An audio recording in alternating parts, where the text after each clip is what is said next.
윤석열 대통령의 대국민 담화를 두고 정치권 반응이 엇갈리는 가운데 오는 14일 김건희 여사 특검법을 반드시 통과시키겠다는 의지를 밝힌 김민석 더불어민주당 수석 최고위원, 4선 국회의원, 더불어민주당 정책위의장, 김대중 대통령 총재 비서실장 역임. 윤 대통령의 7일 대국민 담화 기자회견에 대해 목표와 내용이 없고 국정마비의 확인 사살의 장이었다고 비판. 현 대통령이 정상 국정은커녕 정상 사고와 정상 소통이 불가능한 비정상 상태임이 확인된 회견이었습니다. 김민석 수석 최고위원이 생각하는 특검법 처리와 향후 전국 전망 집중 분석합니다. 지지율이 최저치를 기록하는 가운데 윤석열 대통령이 대국민 담화와 기자회견을 가졌습니다. 하지만 여론은 냉랭합니다. 오히려 역효과를 우려하는 목소리가 여당 안에서도 나옵니다. 대국민 담화 이후 야권은 어떤 전략으로 정국에 임할지 궁금합니다.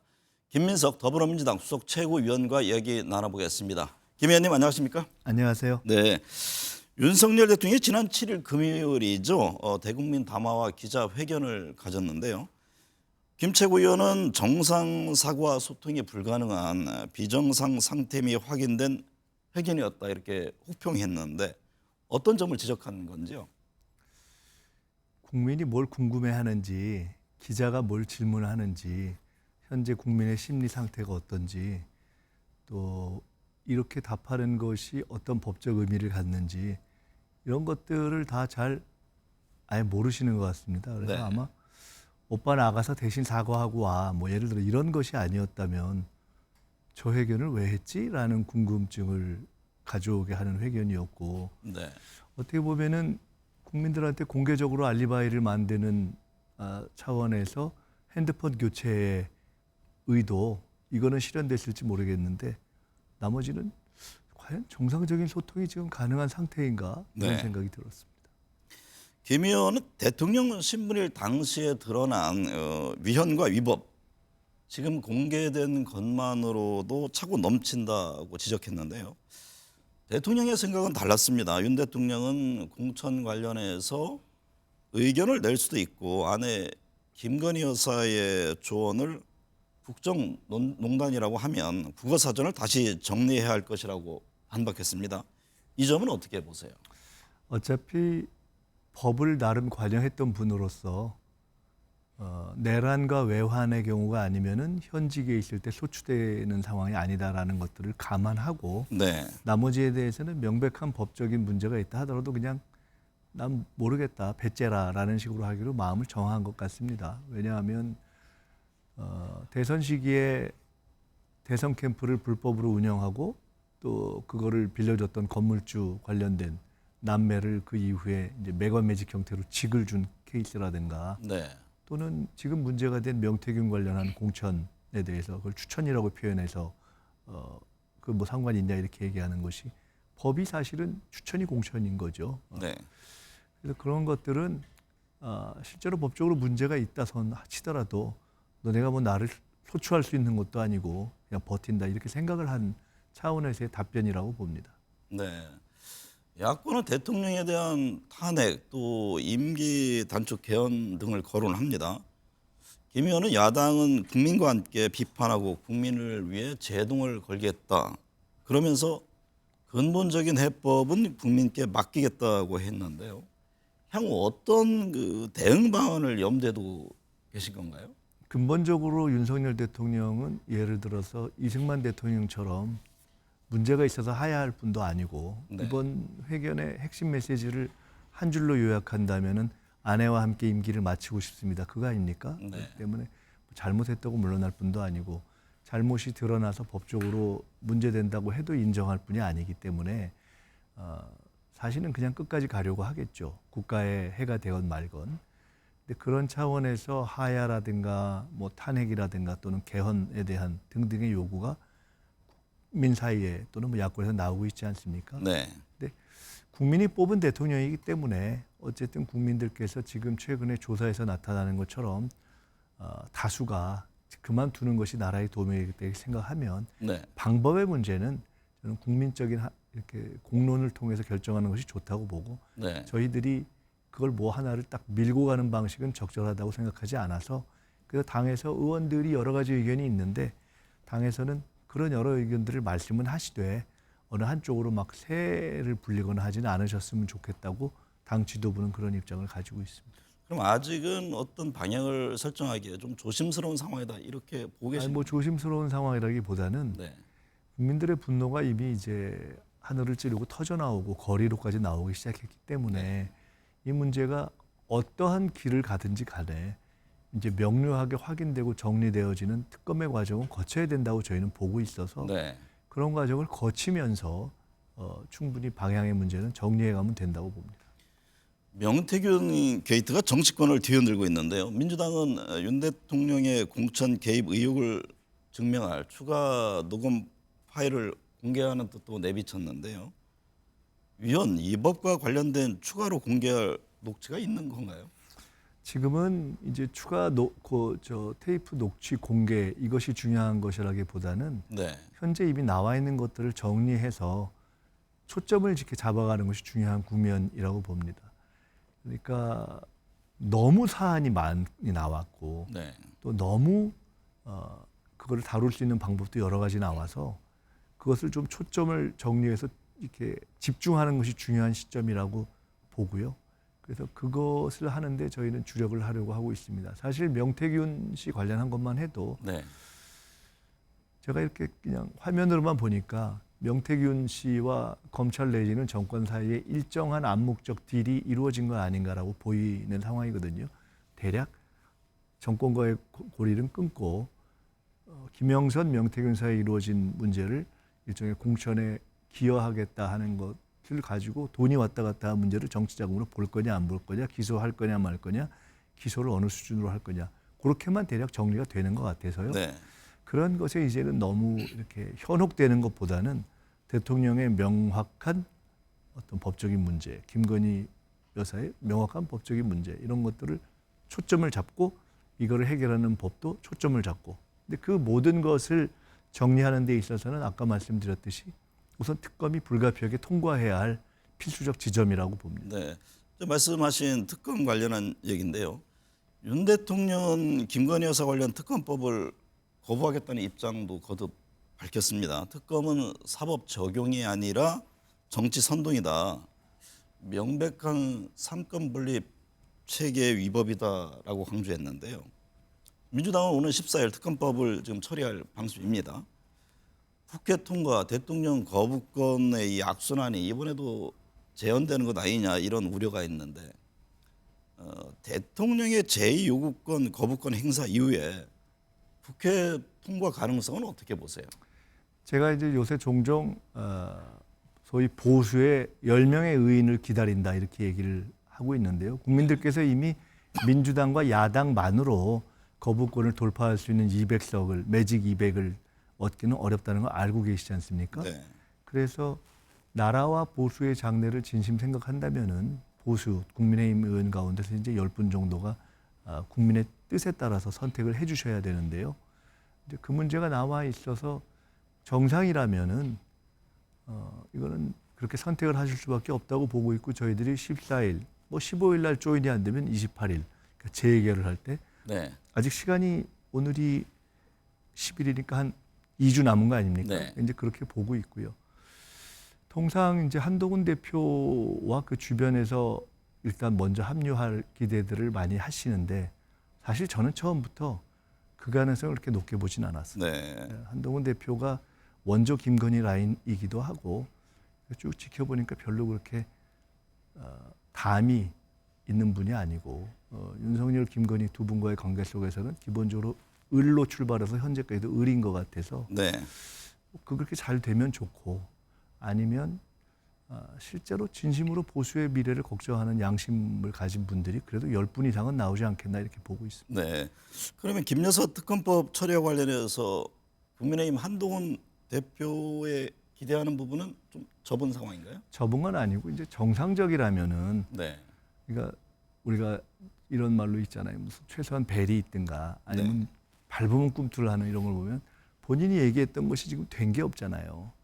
근데 그러고 나면은 그에 대한 말을 해야 되는데 그에 대해서 꿀먹인 벙어리면서 그냥 갑자기 뜬금없이 이재명 대표 쪽을 공격하고 나서는 걸 보면서 제가 총선 때 전혀 성공 못한 이조 심판론을 보는 느낌이었습니다. 네. 그래서 제가 저걸 보면서 사실은 저희도 요새 힘든 것이 조국 혁신당이나 이런 데서 사실 한동훈 특검법을 내놓은 지가 오래됐고 계속해서 압박이 있거든요. 네. 근데 뭐 그래도 뭔가 조금 국민이 원하는 일을 하는데 참여할 가능성이 있을까 해서 저희들이 조금 이렇게 미뤄오고 있는 건데 네. 저런 식이면은 아예 차라리 한동훈 특검법 어차피 의미 없는데 빨리 하자고 하는 그런 압박을 굳이 우리가 뭐 미룰 필요가 있나 하는 생각조차 들 정도의 상황입니다. 상황에 따라서는 그러면 한동훈 특검법도 민주당에 적극 함께 움직일 뭐 가능성이 저희가 있다. 적극은 아니어도 네.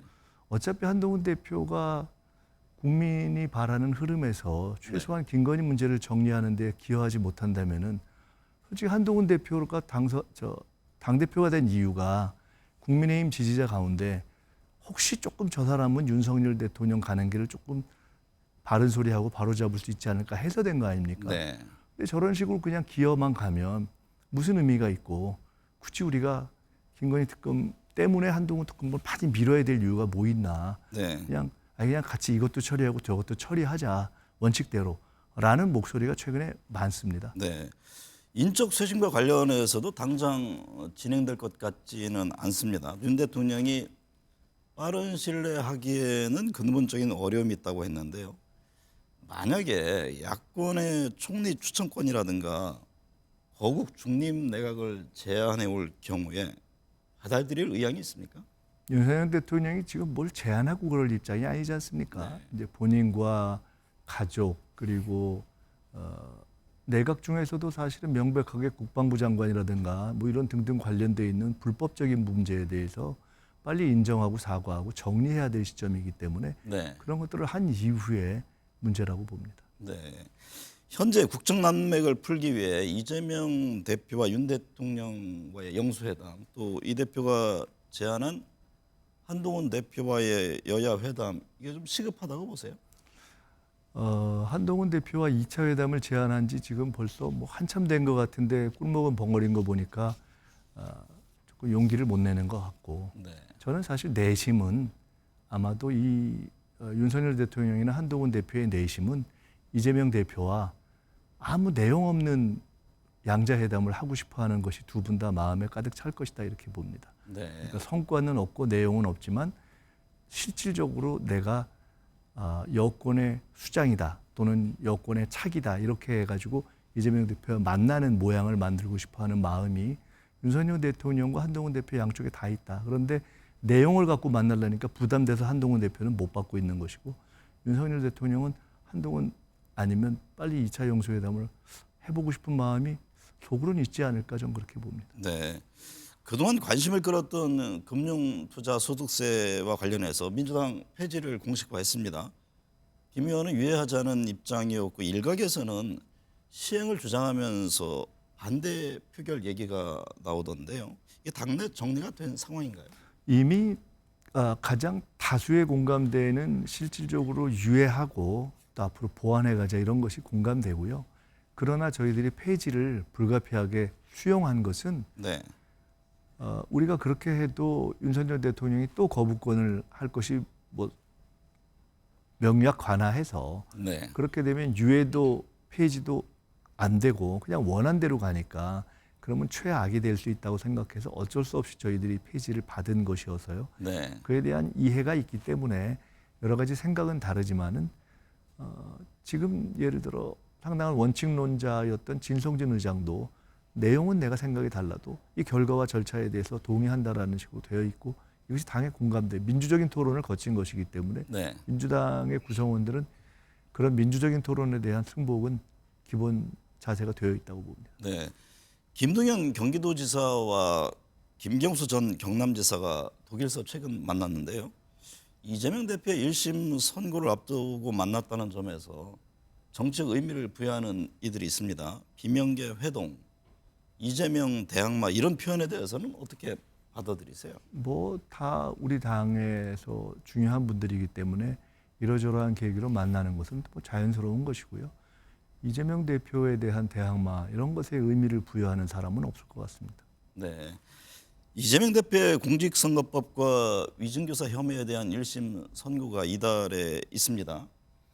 1심 선고 유무죄에 따른 당내 지형, 이 대표의 리더십에 영향을 줄 것으로 보십니까?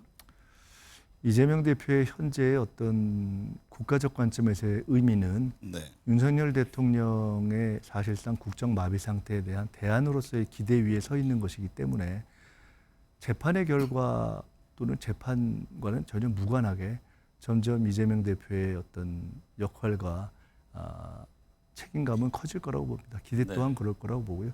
제가 최근에 만났던 국민의힘의 뭐 거의 최고 중진에 해당하던 어떤 분이 여러 가지 얘기를 하면서 돈 준 것도 못 밝혀내는 100명 대장동 수사가 무슨 의미가 있으며 트럼프 대통령이 이제 당선되는데 훨씬 법적인 어려움이 많았는데 이재명 대표는 사실상 내용적으로 무죄인데 저게 무슨 의미가 있겠냐 네. 이런 얘기를 하는 것을 저희가 오히려 얘기한 것이 아니라 그쪽에서 얘기 나오는 걸 들으면서 그렇구나 이렇게 생각했습니다. 네. 그럼 재판 결과에 대해서는 뭐 조심스럽지만 낙관적으로 보고 있다. 근데 그걸 별 신경 쓰지 않고 있습니다. 네. 지난 5일 미국 대선 결과 트럼프 대통령 시대가 열렸습니다. 주한 미군, 방위비 분담 문제라든가 관세 등 외교, 안보, 경제 전방위에서 영향을 받게 될 것으로 보이는데요. 현 정부의 대응 기조, 트럼프 시대에 있어 한미 관계는 어떤 점이 중요하다고 보십니까?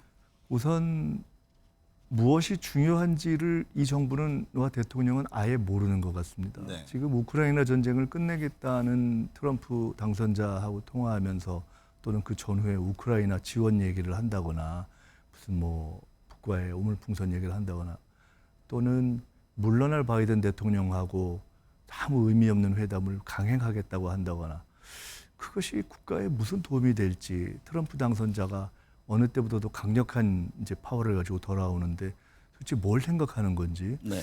이게 이 정부가 김대중 대통령께서 이런 말씀을 하셨습니다. 내정은 돌이킬 수 있는데 외교는 정말 돌이키기 어렵다.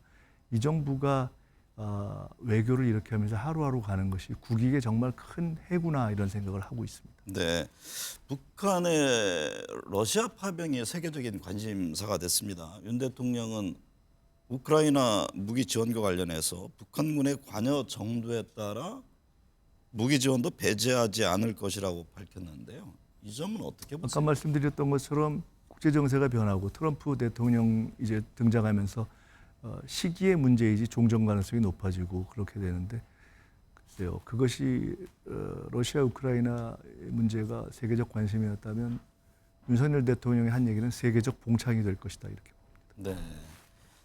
김 의원은 궁한 상황을 맞은 윤석열 정권이 계엄과 북풍, 전쟁 사주 외에 살아날 길이 있겠나라면서 안보 정국 조성 가능성을 지적한 바가 있습니다.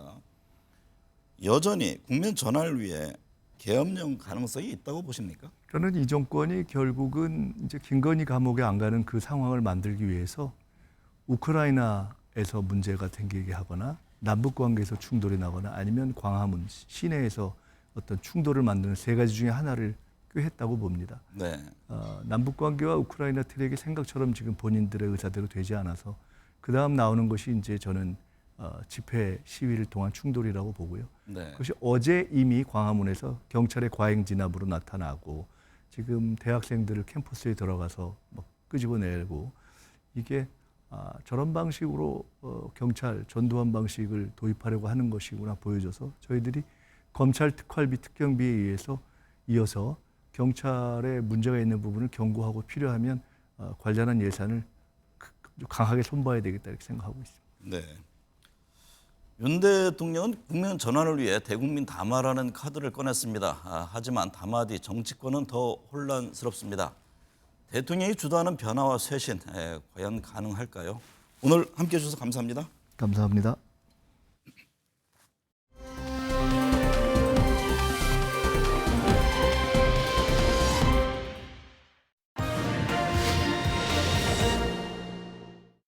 네, 정치권 현안 짚어보겠습니다. 김성태 전 국민의힘 원내대표, 이광재 더불어민주당 성남 분당갑 지역위원장 나오셨습니다. 두 분 어서 오십시오. 예, 안녕하세요. 네, 김성태 전 대표님, 예. 윤석열 대통령이 대국민 담화 전에 일어나서 허리를 굽히며 국민에게 사과했습니다. 예.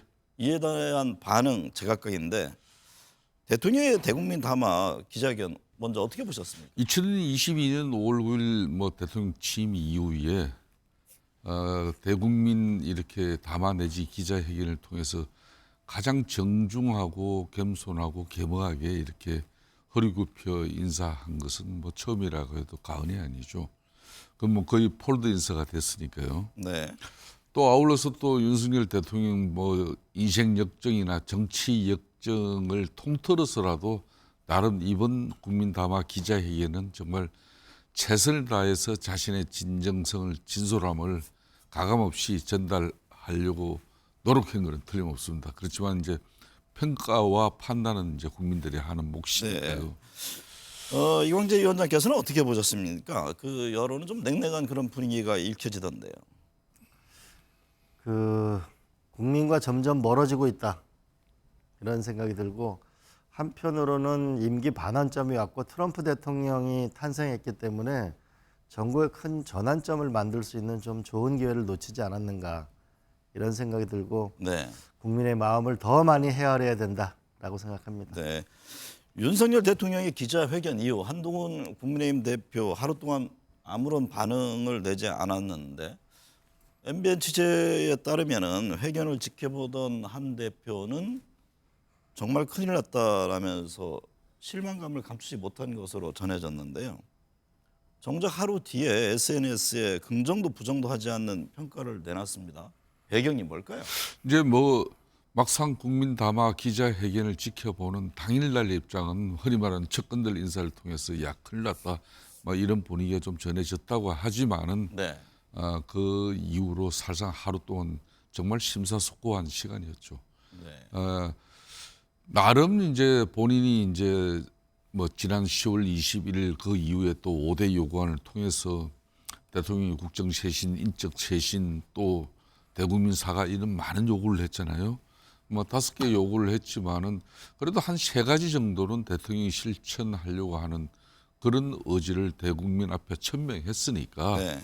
이거는 집권당 대표로서 이번 대국민 담화 기자회견이 이번 지금 국정 난맥상 국정 위기의 이 하나의 분수령인데 여기서마저도 대통령의 담화 기자회견을 갖다 또 집권당 대표로서 엇박자를 내버리면 사실상 이제 사면초가 되는 거죠. 네. 그걸 누구보다 잘 아는 사람이 이제 한동훈 대표고 그런 측면에서 이제 이번 윤석열 대통령의 담화 기자회견을 앞으로 적극적으로 당이 뒷받침하고 또 챙길 것은 챙기고 또 재촉할 것은 재촉하겠다는 게 이제 한동훈 대표의 입장인 네. 것이죠.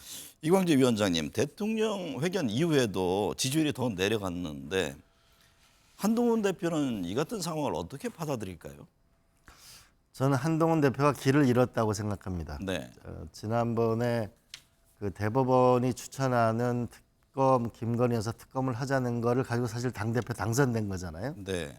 그 뒤에 물러서게 되면서 길을 하나 잊은 거고 두 번째는 결국 여권의 중심은 현재의 저는 오세훈 시장하고 홍준표 대구시장 쪽으로 저는 이동하고 있다고 봐집니다. 네. 그리고 또 한편으로는 이 특별감찰관은 국민이 원하는 건 특검을 원하는 거지 특별감찰관을 원하는 게 아니잖아요. 네. 특검이라고 하는 건 과거에 문제됐던 거를 고쳐서 바로잡자는 거지 특별감찰관은 지금부터 잘하겠다는 거잖아요. 그렇기 때문에 한동훈 대표는 길을 잃었다. 네.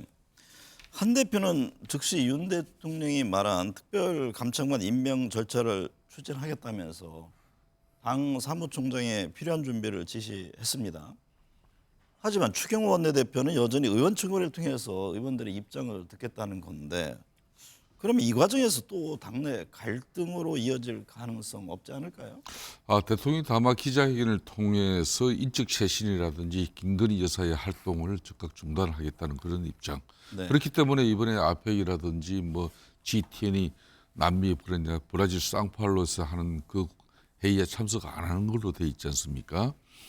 그런 측면에서 이제 특별감찰관 제도도 이거는 뭐 윤석열 대통령 입장에서는 진작이 국회에서 여야 간에 원만한 합의를 이뤄내면은 그렇게 해서 추천되는 특별검찰관 자기 즉시 임명하겠다는 게 입장이에요. 문제는 이제 우리 당에 있죠. 네. 우리 당의 이제 당 대표로서 상당히 강력한 의지를 가지고 그러니까 최소한 지금 야당의 줄기찬 이 특검 요구에서 우리가 이제 특별감찰관이라든지 제2부속실이라든지 이런 걸 통해서 흔히 말하는 김건희 여사 리스크도 줄여내고 당이 인적 쇄신을 또 당정 간에 이렇게 손발을 맞춰가지고 국면을 전환해보자는 게 한동훈 대표 입장인데 문제는 우리 당내 이제 의원들이 네. 특별감찰관에 대해서도 그렇게 썩 나이스한 어떤 그런 뭐 동의를 당 대표의 의지에 동의를 하는 그런 분위기는 아니었거든요.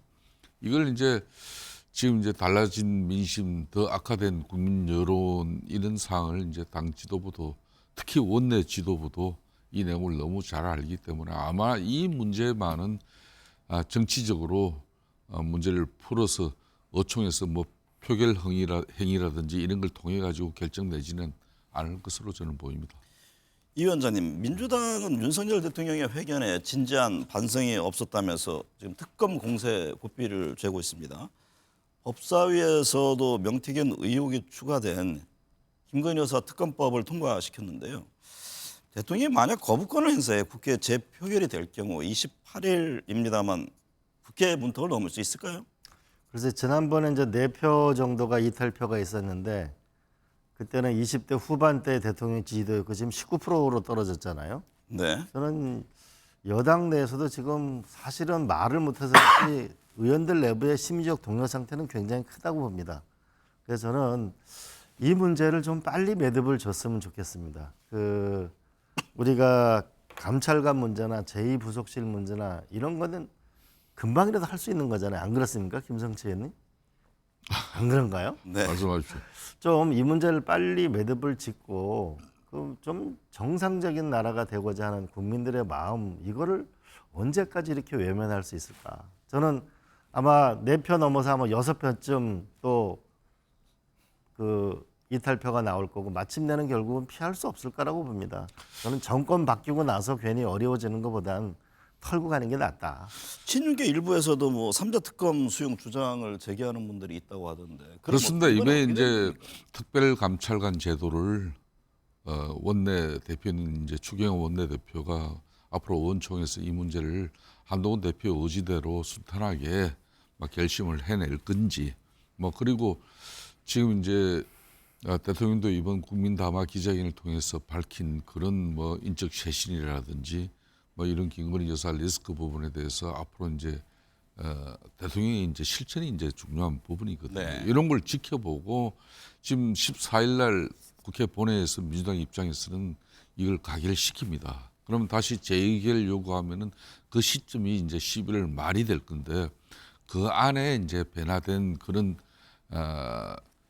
용산의 입장을 이제 조경태 이제 뭐 이영 같은 이런 분들은 지켜보겠다 이런 거고. 네. 근데 이 특검이란 것은 저는 과거에 이제 내곡 사주 특검이라든지 흔히 말하는 드루킹 특검 이런 거 보면 관계를 핵심 내용이 정확해야 되는데 지금 현재 김건희 여사 특검 3차 특검을 안만 보더라도 중간중간 뭐 요구한 또 이슈가 발생할 때마다 지금 그걸 다 집어넣다 보니까 13가지가 돼 있어요.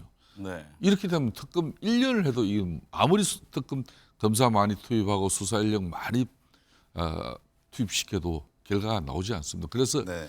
정치적인 어떤 민주당의 목적 입장 이걸 배제하고 정말 진정한 이 김건희 여사에 대한 의혹을 맹맹백백 밝히고자 하면은 민주당의 입장을 좀 변화시키면은 정치적 환경은 저는 변화시킬 수 있다고 봅니다. 이 위원장님, 결국 핵심은 여론인데 여당은 이재명 대표 재판 선고를 분수령으로 보고 있는 그런 분위기입니다. 오는 15일이죠. 1심 재판 선고 뒤 분위기에 대한 변화를 기대하던데 그 점은 어떻게 보세요? 저는 이 나라가 정말 잘 되길 바라는데요. 네. 이재명 대표의 재판 결과하고 윤석열 대통령의 지지도 하락하고는 아무 상관없다고 보거든요. 네. 윤석열 대통령이 국민들이 지금 화가 나는 거는 하루에 민생 경제가 너무 어렵다. 하루에 2,000개씩 자영업자가 문을 닫고 가계부채 때문에 지금 이조일 때문에 힘들어하는데 그런데 왜 이 김건희 여사 문제, 명태균까지 왜 이런 문제가 조선시대 사극에나 나올 만한 문제가 이게 왜 이렇게 나라를 부끄럽게 만드는가. 그것 때문에 하나는 먹고 살기 힘들다. 하나는 왜 이렇게 부끄러운 나라가 되느냐. 그것 때문에 지지도가 떨어지는 거지 이재명 대표 때문에 지지도가 떨어지는 건 아니잖아요. 네. 김 대표님, 민주당은 동시에 다른 야권과 함께 윤 대통령의 남은 임기 2년을 단축하는 내용의 개헌 추진 모임도 출범시켰는데요. 임기 단축 개헌 이게 실제로 가능할까요?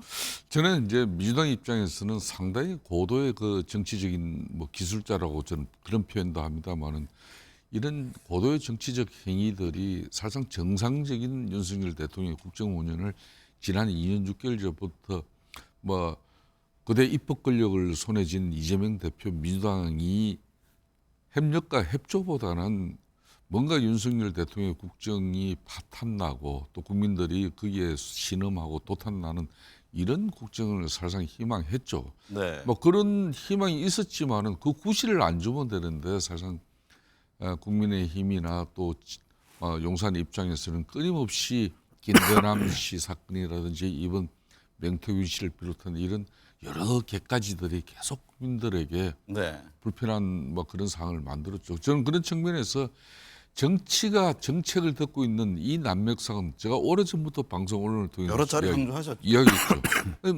그러니까 대통령도 빨리 이 정치를 걷어내야 됩니다. 이 정책을 듣고 있는 뭐 그런 측면에서 대통령이 결단하고 결심해야 될 부분도 있습니다만은 지금 현재 민주당 입장에서는 자꾸 대통령 탄핵 내지 하야를 근거해 가지고 하야 응하지 않으면 탄핵을 간다. 그럼 탄핵도 국민 여론이 제대로 실리지 않으면 결국은 개헌을 통해서 임기 단축하자. 네. 이렇게 해서 이제 정치적 이제 합의를 통해서 헌정 중단을 막고 또 국민들의 민의도 받들자. 이렇게 이제 정치적 해결을 요구하는 게 이제 민주당의 앞으로 전략 전술인데 저는 대통령 5년의 임기, 대통령의 많은 시행착오, 오류, 국민들 실망, 그래 그 실기를 통해서 국민 여론 나빠져 있지만은 그렇다고 그럴 때마다 이 대통령 임기 단축 내지 하야 탄핵으로 이 문제를 해결하는 게 적절한지 이거는 뭐 이광재 총재님한테 저 의문을 좀 던지고 싶어요. 네.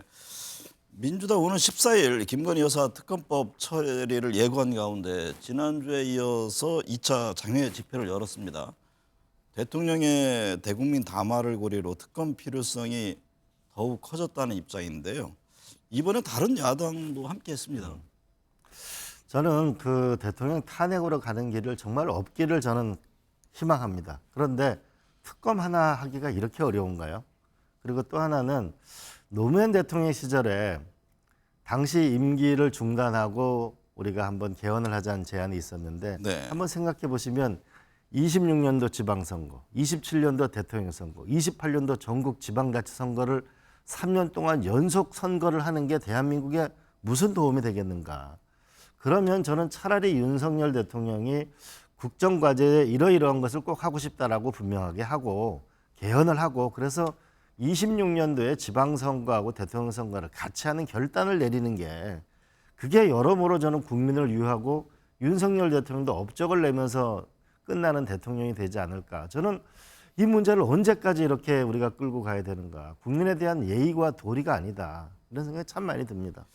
이번 주죠. 오는 15일 이재명 대표 1심 선고가 있는데 한동훈 대표는 이재명 대표를 위한 판사 겁박, 무력 시위다 이렇게 비판을 했습니다. 예.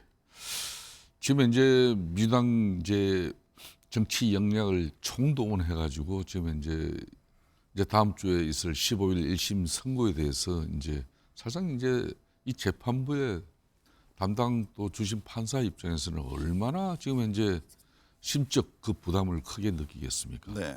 지금 뭐 검사들 탄핵은 몇 차례 이렇게 다 지켜봤지 않습니까?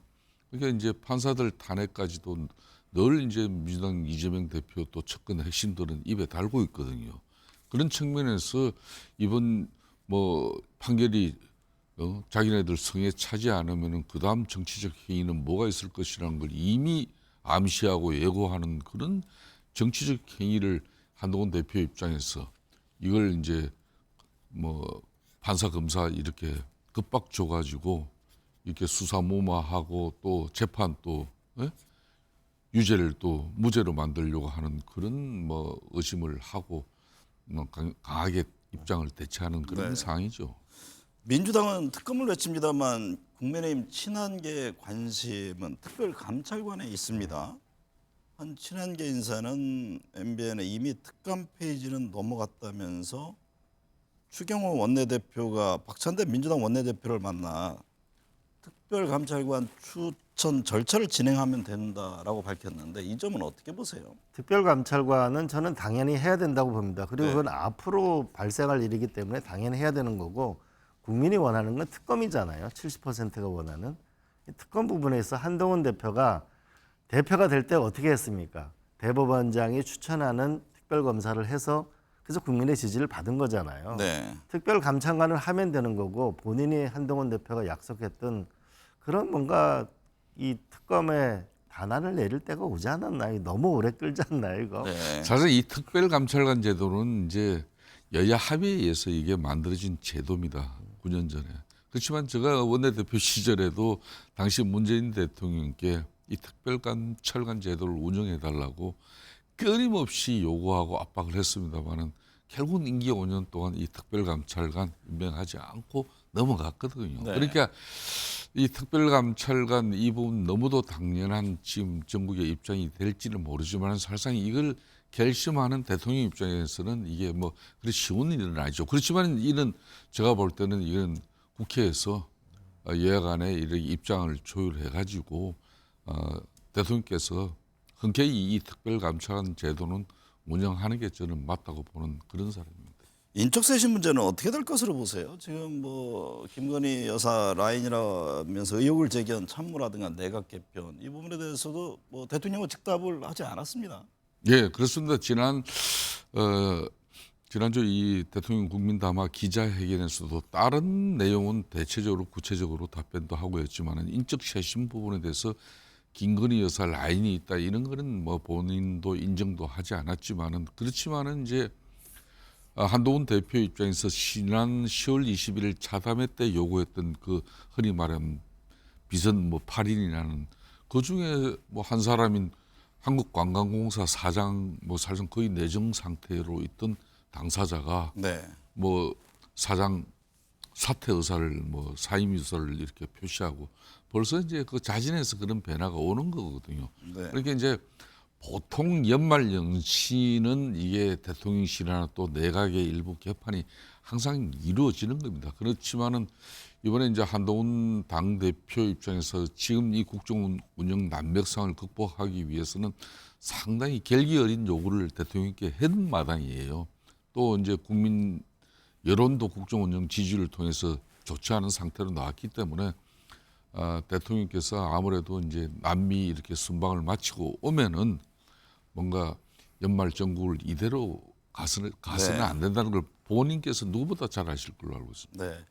지지율이 바닥인 것을 두고 여당 안에서도 쓴소리가 나옵니다. 김용태 의원은 윤석열 대통령이 대국민 담화에서 보인 반말투를 삼가고 전광판도 꼭 보셔야 된다고 지적했습니다.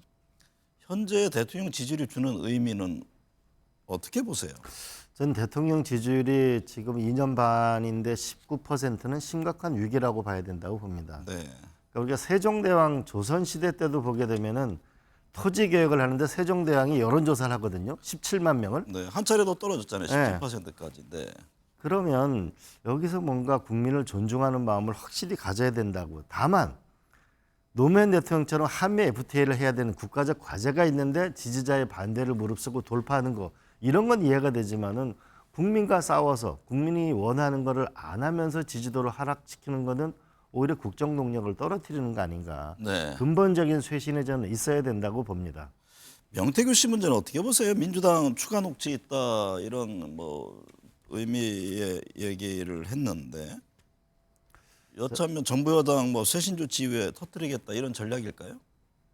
글쎄 모르겠습니다. 그 명태균 씨 여부는 결국은 검찰 수사가 좀 신속하게 이루어졌으면 좋겠습니다. 네. 이런 문제 때문에 국민들의 더 불편한 마음이 빨리 사라졌으면 좋겠는데, 하나는 범죄 사실이 좀 분명해졌으면 좋겠고, 다시는 이런 명태균 씨나 이런 문제 때문에 국민들이 이게 나라냐, 이런 정말 이 가슴 아픈 일들이 사라졌으면 좋겠습니다. 여권 지도부는 가장 어려운스러운 거는 이게 민주당이 명 씨와 대통령 또는 김 여사 음성이 담긴 추가 녹취를 가지고 있느냐라는 점을 지적하던데요. 당내 분위기는 어떻습니까? 대통령께서 그 부분을 이제 대통령 지금 뭐 비서실장이나 또 뭐 정물라인 이런 쪽에서도 추가로 이런 게 나오면 참 대통령께서도 곤혹스러울 수 있다. 그런 측면에서 지난번 이제 국정 담화 기자회견에서 이 내용을 대통령께서 어떻게 입장을 정리할 것인가 이래 봤는데, 대체로 대통령께서는 뭐 거의 있는 이야기를 다 한 거거든요. 근데 그런 차원에서 말 추가로 이런 뭐 대통령이나 또 뭐 김건희 여사 관련한 이런 음성 녹취가 나온다면은 이거는 상당히 이제 곤혹스러운 사항이 되는 것은 틀림없습니다. 그렇지만은 대통령 입장도 뭐 선거 가정까지는 그 수많은 조력자들이 있었기 때문에 본인이 내용도 기억하지 못하지만은 막 그런 부분에 대해서 솔직한 입장을 냈기 때문에 더 이상 이 부분 관련해 가지고 뭐 국정 운영이 또 발목이 잡히고 또 명태균 씨 또 검찰 수사 결과에 따라서 일이 일비되는 막 그런 상황은 저는 없어져야 된다고 보고 있습니다. 이 위원장님, 명태균 씨가 이틀 연속 검찰에 출석했는데 언론에 대한 불만을 드러냈습니다. 대통령하고 여사하고 나눈 가십거리에 왜 이렇게 관심을 갖느냐고 하던데요. 정치자금법 위반 조사랑 대통령하고 나눈 얘기 이게 다 연결되는 거 아닌가요? 당연하죠. 저는 명태균 씨가 정치권을 협박하고 있는 거라고 생각합니다. 네. 그 명태균 씨가 거론된 정치인들이 자신 있으면 전부 고발해야 되는데 고발 안 하고 있잖아요, 명태균 씨를. 그리고 또 하나는 명태균 씨가 그 김영선 의원으로부터 받은 돈을 빌렸다고 하는데, 김영선 의원은 부자잖아요. 그걸 왜 매달 국회의원이 국민이 주는 세금 세비에서 반씩 떼갑니까? 그리고 또 하나는 본인이 주 활동 부대는 경남인데 대구 경북의 기초단체장하고 우리 지방의원에 나온 분들한테 2억 원 정도를 공천을 못 받아서 돌려줬다. 그러면은 공천 받은 사람은 있는지 없는지, 이 말 자체가 너무 무섭고 슬픈 얘기라고 보는데, 저는 빨리 이걸 창원지검에서 하지 말고 정말 자신 있으면 정치인들은 고발하고 이걸 빨리 중앙지검으로 옮겨서 이 빨리 마무리 져야 된다고 봅니다. 김 전 원내대표님, 명 씨는 이 돈은 뭐 김영선 전 의원에게 빌려준 돈을 받은 것일 뿐 정치 자금과 관계가 없고 공천 개입도 대통령 부부와 주고받은 단순한 가십거리다 이런 주장인데요. 이게 검찰 국민들에게 설득력이 있는 얘기입니까? 결론은 이제 창원지검에서 검찰 수사를 통해서 법례에 어긋나고 또 위법한 범죄적 행위가 있었는지 네. 이걸 들여다볼 수는 없는 거죠. 막 그런 측면에서 이제 명태균 씨는 이번에 2차례에 걸친 검찰 조사를 받고 또 나오는 과정에서 본인은 계속해서 이제 정치자금법 수사를 받으러 온 사람이다. 그러니까 상당히 제한적인 입장으로 가지고 자기는 검찰 수사에 임하겠다 이런 의지는 확고한 것 같아요. 네. 다만 이제 그동안 이제 뭐 결론은 대통령과 또 대통령 또 김건희 여사가 이렇게 자신과 소통한 내용들이 국민 여론을 더 악화시키고 대통령 국정 운영에 이 발목을 잡은 이 엄중한 이 부분에 대해서도 여러 가지 이제 국민들은 그걸 더 크게 보잖아요. 네. 막 그런 측면에서 그런 판단까지 최종적인 결론은 이거는 검찰 수사를 통해서 명명백백하게 밝혀내고 거기에 대한 실제적 진실을 국민들에게 있는 그대로 수사로서 말을 하면 저는 된다고 보고 있습니다. 이광재 위원장님, 만약 명 씨가 구속되면 검찰의 칼끝이 공천 개입에 관련한 정치권 윗선으로 향할 가능성이 있습니까? 저는 검찰의 운명이 달린 문제라고 봅니다. 네. 아마 녹취록은 더 나오게 될 거고 수사 결과에서 나오지 않게 되면은 더 큰 문제를 저는 낳게 될 거라고 보고요.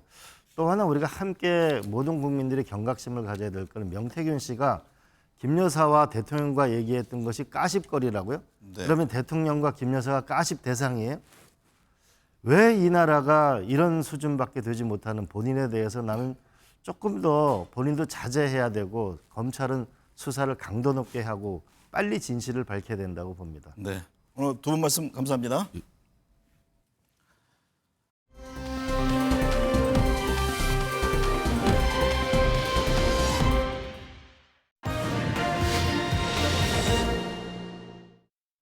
네, 외교안보 현안 짚어보겠습니다. 홍현익 전 국립외교원장, 김용현 동국대 북한학과 교수 나오셨습니다. 두 분 어서 오십시오. 안녕하십니까. 홍현익 전 원장님, 미국 대선 전 실시된 여론조사와 달리 트럼프 후보가 압승을 했습니다. 어떤 이유라고 보시는지, 일각에서는 트럼프 전 대통령이 해결사 이미지 등을 선점한 것이 큰 영향을 준 것 아니냐, 이런 분석이 나오던데요. 네. 거의 막판까지 뭐 경합이라고 이렇게 박빙, 초박빙 뭐 이렇게 얘기가 나와서 네. 정말 한 며칠 개표가 지연될 줄 알았는데 거의 하루 만에 이제 끝났죠. 그래서 이게 아마 샤이 트럼프라는 게 존재했다는 거고요. 그러니까 트럼프 지지가 의외로 많았는데 그 이유가 지금 말씀하신 것처럼 해결사, 그러니까 자신 있게 미국의 서민들의 문제를 짚고 특히 물가 상승에 대해서 나는 물가를 확실히 잡겠다라는 걸 비전을 보여줬고요. 전쟁 같은 것도 우크라이나 전쟁 또 이스라엘 전쟁 이거 내가 있었으면 아예 일어나지도 않았다. 네. 내가 지난 1기에 집권했을 때는 이런 게 전쟁 안 했다. 이렇게 얘기하고 이게 자신감 있는 태도가 먹혔다고 볼 수 있고요. 그다음에 싸움꾼 이미지도 사실 대선 토론에서는 해리스가 상당히 선전했다라고 결과 나왔었잖아요. 네.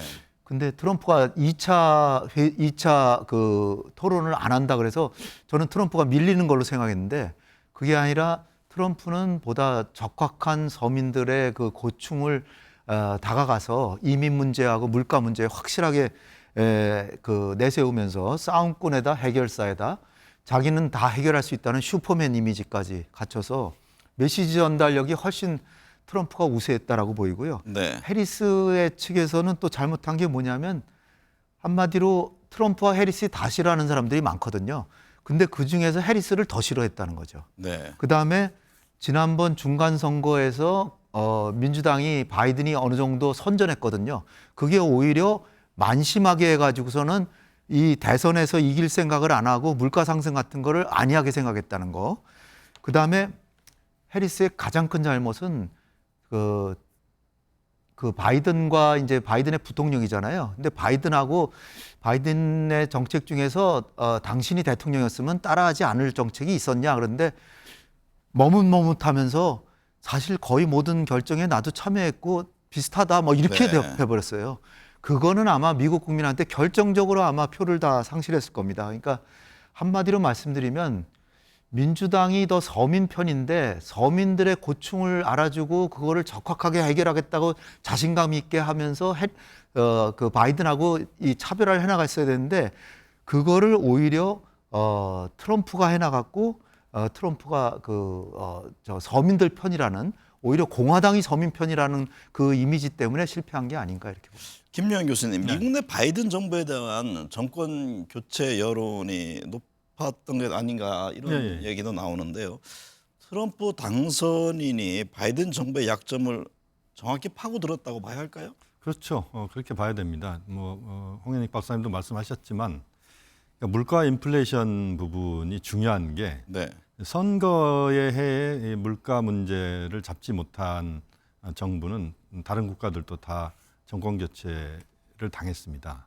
일본도 사실상 이번 선거 결과를 보면 실패했다 이렇게 봐야 되고 영국, 프랑스도 마찬가지고요. 결국 러스트벨트, 선벨트, 특히 러스트벨트에서 백인들 중에 가난한 백인들은 경제는 성장했지만 물가가 더 많이 오른 거죠. 그러니까 인플레이션이 더 심했던 겁니다. 그러니까 실제 생활은 더 팍팍해졌다 이렇게 봐야 될 것 같고. 네. 그래서 결정적으로 거기에서 진 겁니다. 그게 이제 이번 선거를 좌우했다 이렇게 봐야 될 것이고요. 두 번째는 이제 전쟁입니다. 우크라이나 러시아 전쟁, 그다음에 이스라엘 하마스 전쟁. 전쟁의 해에는 강력한 지도자 이미지가 굉장히 중요합니다. 네. 그런데 거기에 해리스 부통령은 그 이미지는 만들어지지 않았고 트럼프 대통령은 굉장히 거칠지만 강력한 지도자 이미지를 구축하고 있습니다. 이게 네. 이제 먹혀들었다. 그러니까 바이든 대통령 2기 차원의 해리스로는 이 상황을 전쟁 상황을 막기 어렵다. 이렇게 이제 본 것이죠. 네. 그다음에 말씀드린 것처럼 또 해리스 부통령이 워낙 그 바이든 정부의 2기 이미지가 강했습니다. 그러니까 자기 이미지와 자기 정책을 못 만든 겁니다. 그러니까 해리스 하면 떠오르는 게 없는 거죠. 네. 그것이 결정적으로 그 바이든 정부의 실패였다 이렇게 봐야 되겠습니다. 홍 원장님, 트럼프 당선인의 경우 미국 자국 우선주의를 앞세우고 있잖아요. 관세 등 우리나라 경제에 미칠 타격이 클 것이다 이런 분석들이 나오는데 어떤 영향을 줄 것으로 보세요? 네, 지금 뭐 아메리카 퍼스트인데 요즘에 뭐 아메리카 온리 네. 이렇게 간다는 거예요. 그러니까 미국 우선주의가 보다 더 확실해지고 미국만을 위한 정치와 대내외 정책을 다 그렇게 하겠다는 건데 특히 그 경제 문제에서 더 심각한 위기가 우리한테 닥쳐올 것 같습니다. 무엇보다도 한미 FTA 상황에서 우리가 지금 약 400억 달러 이상을 흑자를 보고 있거든요, 매년. 네. 근데 이게 큰 타격을 받을 수 있는 게 한미 FTA 다시 하자. 지난번에도 네. 뭐 재개정 얘기를 꺼냈었잖아요. 그렇죠. 지난번에도 재개정 한 번 했죠. 네. 했는데 로버트 라이트하우저 이 사람을 다시 또 그 무역 대표부 그 장관으로 또 임명하려고 지금 그러고 있고요. 그 사람이 사실 살벌한 사람이거든요. 중국한테는 더 가혹하지만 이 두 가지로 우리한테 이제 해롭게 되는데 첫째 중국에 대해서 60% 관세를 매기겠다는 거예요. 그러면 중국의 대미 수출이 굉장히 감소할 거 아니에요. 네. 그러면은 우리나라가 중국의 중간재 같은 걸 엄청 수출하는데 중국의 수출이 줄어들면 우리의 중국의 수출이 엄청 줄어들어요. 거기다 한미 FTA 다시 한다든지 한국 같은 FTA 한 나라한테도 10% 관세 내지는 20%를 매기겠다는 거예요. 네. 그러면은 우리의 대미 무역도 엄청 줄어들죠. 그래서 지금 통계가 나온 걸로 보면 트럼프가 그렇게 고강도 보호무역을 하면 세계 국내 총생산도 내년에 0.8%, 후년에 1.3% 떨어질 거고요.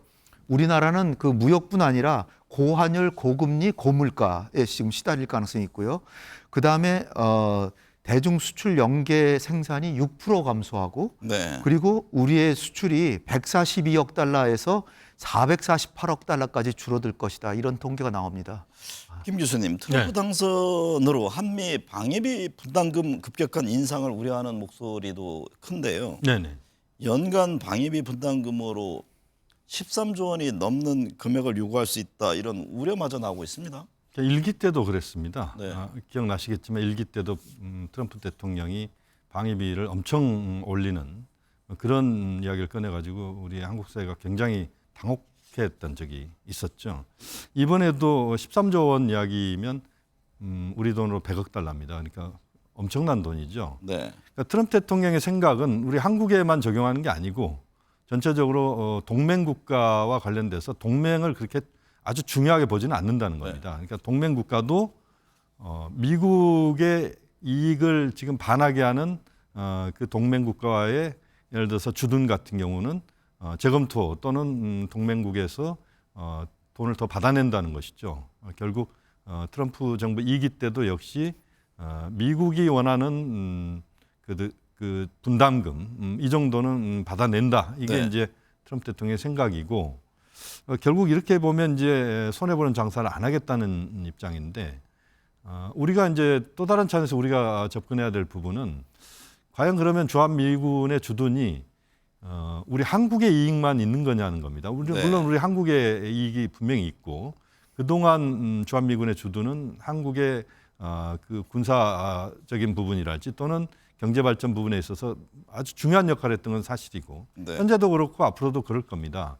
그렇지만 또 주한미군의 주둔의 중요한 미국의 목표 중에 하나는 중국 견제입니다. 그러니까 주한미군 주둔에 대해서 미국도 자기들의 필요에 의해서 주둔하는 측면이 분명히 있는 것 아니겠습니까? 이 부분에 대해서도 우리 정부가 그것을 비공식적으로 또는 공식적으로 미국과의 협상을 할 때 조금은 당당하게 나갈 필요가 있다. 그래서 일방적으로 미국의 입장, 트럼프 정부의 입장을 수용하기보다는 우리가 갖고 있는 우리의 전략적 입장들을 보다 정확하게 좀 설명해 나가면서 합리적인 접점을 찾아야 된다. 이게 중요하다고 봅니다. 홍현익 전 원장님, 윤석열 대통령과 트럼프 미국 대통령 당선인이 통화했습니다. 트럼프 당선인이 조선업을 콕 찍어서 한국의 협조를 요청했던데 어떤 이유였을까요? 중국을 견제하기 위한 수단이었다 이런 분석도 나오던데요. 그렇죠. 우리나라 지금 조선업이 뭐 HD 현대라든지 삼성중공업, 그다음에 하나오션, 이제 뭐 세계에서 가장 뛰어난 업체들이고요. 무엇보다도 이제 하나오션 같은 경우에는 미국의 해군 항구를 인수했습니다. 그래가지고 미국에서도 유명할 수밖에 없고요. 근데 이제 트럼프가 굳이 한국의 조선에 대해서 저렇게 뭐 조선 배 만드는 것뿐 아니라 수리 정비 뭐 이런 것도 굉장히 뛰어나다고 이렇게 하고 협력하자라고 하는 이유는 지금 해군력에 있어서 지금 세계를 주름 잡으려면은 해군력이 가장 뛰어나야 되거든요. 네. 물론 지금 항공모함에 있어서는 11대 3으로 미국이 압도적으로 우세합니다. 해군력 자체는 미국이 굉장히 우세한데 함정, 구축함, 호위함, 순양함 뭐 이런 데 있어서는 함정 톤수에 있어서 중국이 이미 미국을 능가했고요. 거의 2배가량 돼갑니다. 네. 그리고 지금 중국의 조선업이 한국과 거의 쌍벽을 이루듯이 막 하고 있어서 굉장히 생산력이 강해요. 그래서 미국이 구축함이나 순양함 만드는 속도에 3배 빠르게 만듭니다. 그러니까 지금 자칫하면 미국이 해군력에서 중장기적으로 중국에 뒤질 수 있다는 지금 생각을 하고 있기 때문에 한국하고 적극 협력해서 한국이 배를 만들어서 미국이 못 만드는 걸 보충해서 미국의 해군력이 중국보다 우위에 가게 해달라 그런 얘기입니다. 백악관 비서실장으로 수지 와일스 공동선거대책위원장이 지명됐습니다. 네. 여성이 백악관 비서실장이 되는 것 자체가 처음인데 수지 와일스 어떤 인물입니까? 일단 이분은 레이건 시절 1980년대부터 공화당의 선거 전략가로 등장했고요. 네. 그다음에 2016년과 20년에도 트럼프를 도왔는데 그 당시에는 이제 자기 고향이 플로리다여서 플로리다를 맡았었어요. 그러다가 이제 드센티스 주지사 당선에 혁혁한 공을 세웠고요.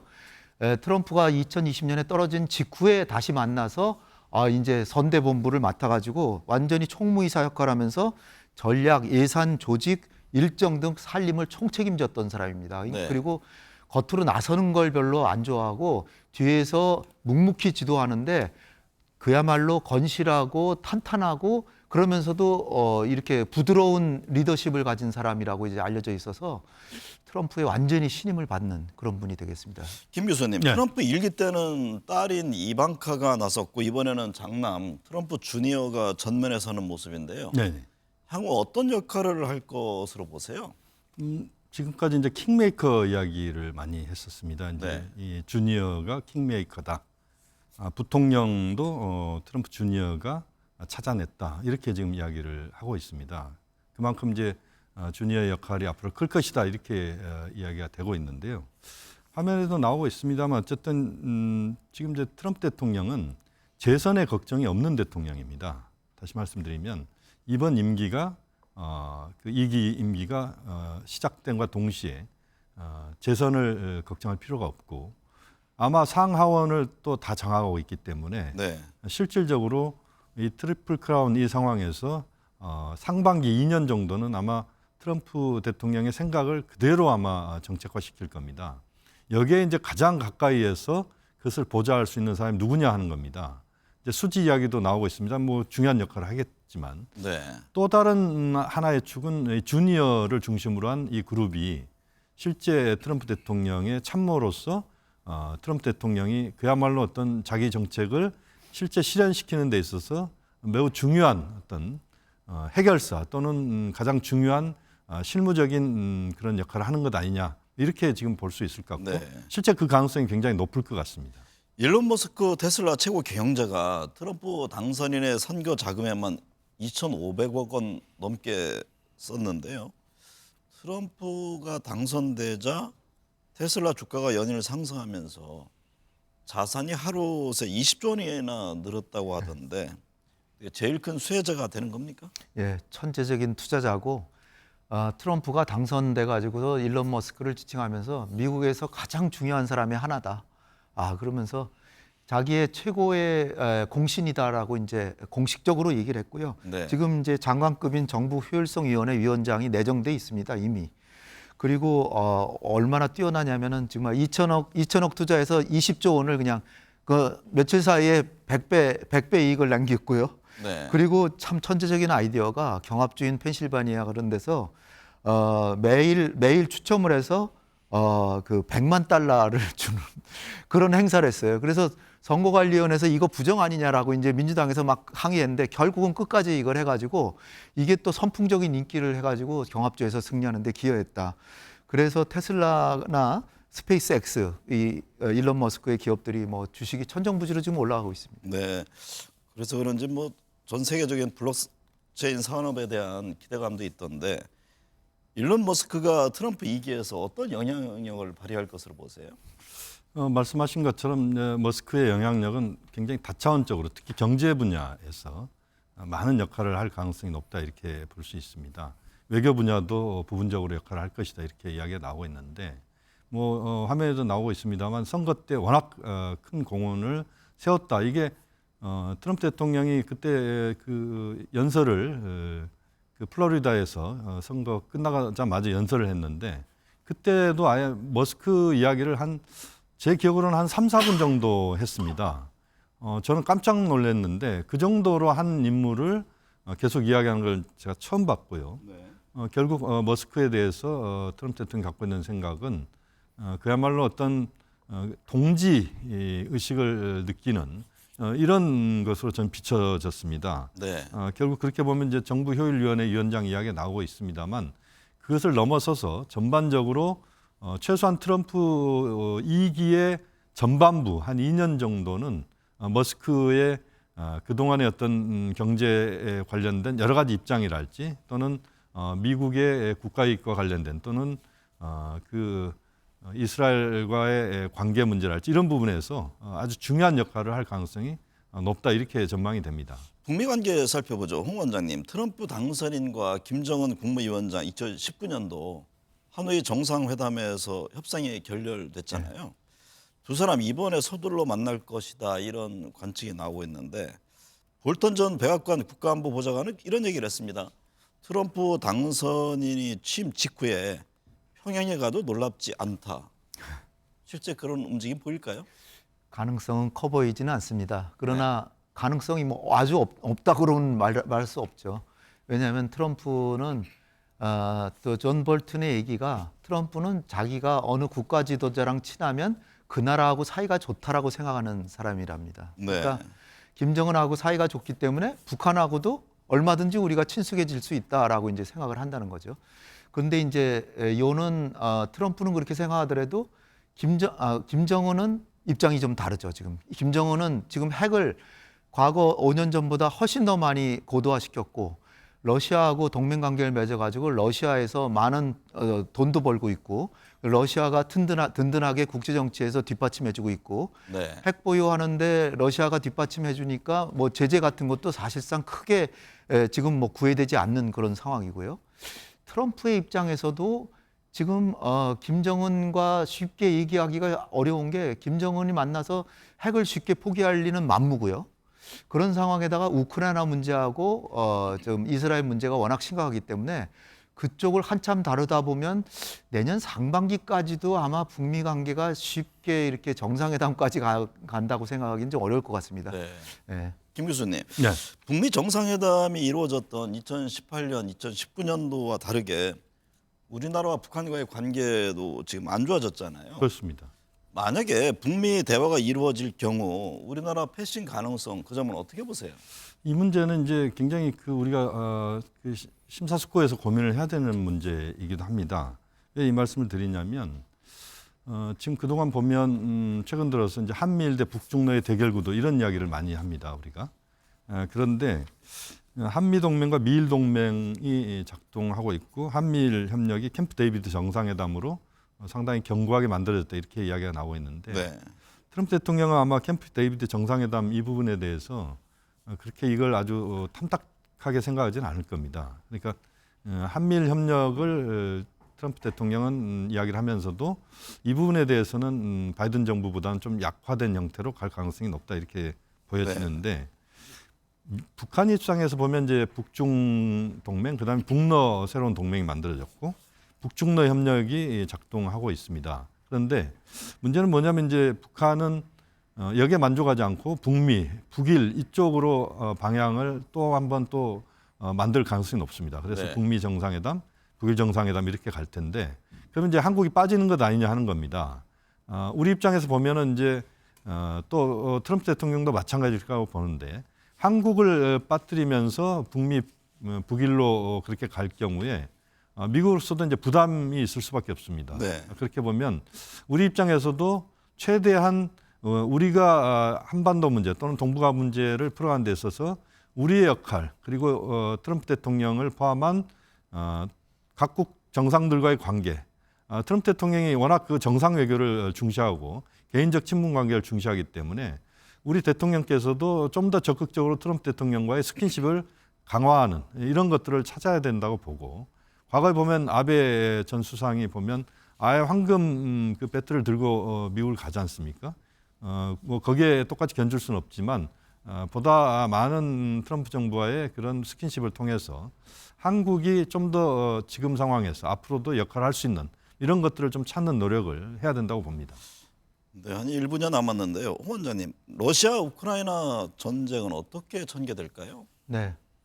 지금 트럼프는 마지막에는 자기가 취임하기 전이라도 전쟁을 끝낼 수 있다 뭐 이렇게 얘기를 했는데요. 네. 제가 보기에는 아무래도 1월 20일 날 취임하는데 그 전에 전쟁이 끝날 것 같지는 않은데 취임하면 제일 먼저 국제 현안에서는 우크라이나 문제를 다룰 것 같습니다. 네. 지금 이미 기정사실로 부통령 벤스 입을 통해서 얘기했듯이 지금 현 상황에서의 종전 가능성이 매우 커지게 될 것 같고요. 만약에 젤렌스키가 받아들이지 않는다면 무기를 대주지 않겠다. 네. 그리고 거기에 남북한처럼 DMZ를 만들고 재건 비용은 유럽이 되게 하겠다. 이런 얘기가 나와서 우크라이나 전쟁은 곧 끝나게 되고 그렇게 되면 미러 관계도 좋아지고 또 북미 관계도 네. 좋아질 가능성이 있어 보입니다. 네. 오늘 두 분 말씀 감사합니다. 네.